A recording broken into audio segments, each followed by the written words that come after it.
Monsieur le ministre de la Défense, Mesdames, Messieurs les partenaires de la coopération internationale, Mesdames, Messieurs les directrices et directeurs, les cadres et employés du ministère de la Défense, Mesdames, Messieurs les représentantes et représentants de la presse, chers amis, Mesdames, Messieurs, c'est avec un cœur rempli d'émotions fortes que je prends officiellement fonction aujourd'hui en tant que directeur général du ministère de la Défense.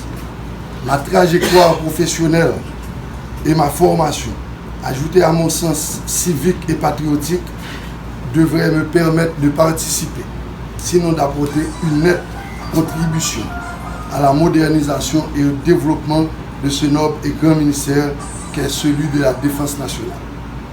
Avant toute chose, permettez que je me découvre devant ce grand honneur que me font le président de la République, son Excellence M. Jovenel Moïse, et le Premier ministre, M. Jacques-Guy Lafontaine, qui, en me nommant directeur général du ministère de la Défense, m'investissent de leur confiance, si ce n'est qu'ils m'offrent une opportunité supplémentaire de servir l'État d'une part et de rendre service à la nation de l'autre. Je voudrais leur témoigner ma profonde gratitude et leur donner déjà la garantie de mon engagement et de mon sens du devoir. Chères collaboratrices, chers collaborateurs, Mesdames, Messieurs, la sécurité et la défense nationale constituent l'une des ressources majeures au fondement même de notre existence de peuple. Nous ne pourrons pas attirer les investissements dont nous avons besoin pour le développement de notre pays si le climat de sécurité n'est pas stabilisé. Nous ne pourrons point assurer notre sûreté si nous ne développons pas un système ou des mécanismes de veille prospective, notre capacité de réaction et de construction permanente de la paix et de la sécurité nationale. Notre pays fait déjà face à des phénomènes naturels difficiles à maîtriser et qui nous exposent à des dangers permanents auxquels nous devons survivre.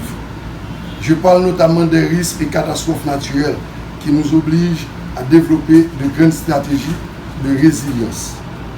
De même, nous vivons aussi dans un environnement national et international marqué par le développement d'un ensemble de risques nouveaux qui rendent l'organisation et la modernisation de la défense et la sécurité nationale incontournables. Grâce au progrès de la coopération internationale, les risques de guerre conventionnelle semblent s'amenuiser depuis 1945. Mais, malheureusement, diverses formes de terrorisme tendent à mettre en péril la paix et la stabilité des nations et la sécurité des peuples. Avec la mondialisation et le développement des nouvelles technologies telles que la cybernétique, de nouveaux espaces secrets et les frontières nationales sont devenues poreuses.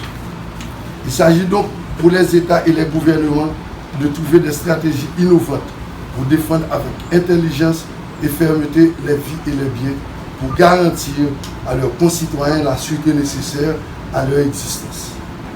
En même temps, l'ampleur de tous ces risques dépasse naturellement le cadre d'action d'un État, ce qui fait de la sécurité intérieure d'un pays un enjeu fondamental de coopération internationale.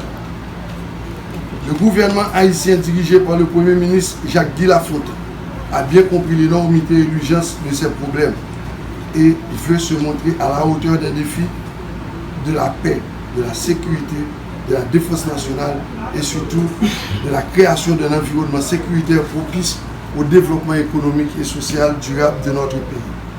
Dans sa déclaration de politique générale, le Premier ministre a défini 3 grands axes du cadre d'action pour l'établissement et le maintien de la sécurité nationale. La surveillance des frontières, la défense cybernétique et des sites de télécommunication, la répression du trafic de la drogue, du blanchiment d'argent et de la contrebande. À ces fins, il a annoncé les travaux de finalisation de la mise en place de la Force de défense nationale et de la création de la Direction centrale du renseignement intérieur notamment. Monsieur le ministre, Mesdames, Messieurs, en tant que directeur général du ministère de la Défense, Je m'appliquerai à concrétiser, dans le strict respect de la Constitution et les lois de mon pays, en droite ligne de la politique du gouvernement, les directives arrêtées par le ministre. Tout cela dans mes fonctions de coordination, de contrôle, de liaison et de facilitation entre les diverses directions et services extérieurs du ministère de la Défense. Monsieur le ministre, je ne ménagerai aucun effort dans ce grand travail d'institutionnalisation et de renforcement des capacités d'action de notre ministère. Je vous promets donc ma loyauté et ma franche collaboration. Chères collaboratrices, chers collaborateurs, je voudrais vous rappeler ce que vous savez déjà. La tâche qui est la nôtre dans ce ministère est lourde. Il y va de l'existence même de nos concitoyens. Dans ce domaine, chaque geste compte, chaque erreur se paie au compte. Et dès lors, votre métier, dois-je vous le redire, c'est avant tout la maîtrise des risques de nature à mettre en péril la vie et les biens de nos populations à travers tout le territoire national. À cela s'ajoutent nos responsabilités compte tenu des engagements internationaux pour la paix et la sécurité internationale.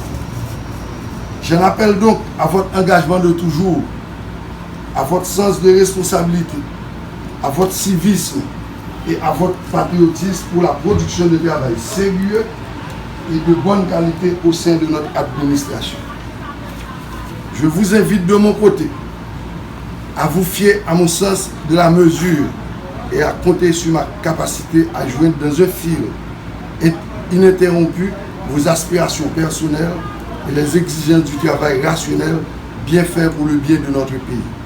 Chères collaboratrices, chers collaborateurs, je voudrais terminer mon propos en vous invitant à un marché. Comptez sur moi. Comptez sur mon sens de l'équité et de la justice.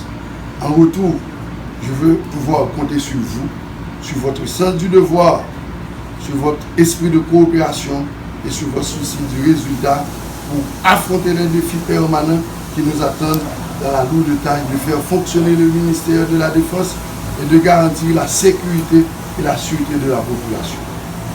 La sécurité et la défense nationale est certes une fonction institutionnalisée, spécialisée. Cependant, le travail sera impossible sans la contribution de chaque citoyenne, de chaque citoyen à un niveau ou à un autre, à un degré ou à un autre. Ensemble, réaffirmons notre indispensable engagement patriotique et notre collaboration continue. Merci à vous toutes et à vous tous.